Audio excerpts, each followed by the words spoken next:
Veterinary अस्पताल तथा पशु सेवा विज्ञ केन्द्र धनकुटाको बर्ड फ्लू रोग रोकथाम सम्बन्धी सूचना। बर्ड फ्लू कुखुरा लगायत विभिन्न पशु पन्छीहरूमा हुने एक संक्रामक रोग हो।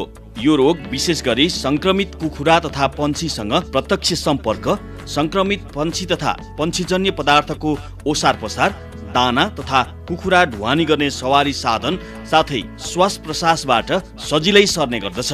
हाल नेपालका विभिन्न स्थानका व्यावसायिक तथा घरपालुवा पन्छीहरूमा बर्ड फ्लूको संक्रमणको कारण कुखुरा मरेको र संक्रमण बढ्दै गएको पाइएकोले रोगको रोकथाम तथा नियन्त्रण गर्न आवश्यक देखिएको छ। यसै सन्दर्भमा रोगको रोकथाम तथा नियन्त्रणको लागि फर्ममा अनावश्यक आगन्तुक र सवारी साधनलाई प्रवेश नगराउँ।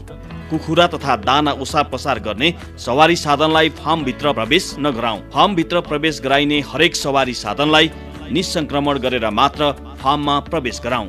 कुखुरा ढुवानी गर्ने सवारी साधन कुखुरा अनलोड गरे पश्चात अनिवार्य रूपमा सरसफाई तथा निसंक्रमण गरौँ। फार्म प्रवेश गर्ने ढोकामा अनिवार्य रूपमा चुना लगायतका निसंक्रमण औषधि राखिएको बाथ प्रयोग गरौँ। फार्ममा प्रवेश गर्दा बाथमा टेकेर मात्र प्रवेश गरौँ। फार्मभित्र प्रवेश गर्दा एप्रोन तथा बुटको प्रयोग गरौँ। फार्मभित्र र बाहिर हप्ताको कम्तीमा 2 पटक निसंक्रमण गरौँ। फार्मभित्र कुकुर, बिरालो, मुसा लगायत अन्य पशुपन्छी पस्न नसक्ने व्यवस्था गरौँ।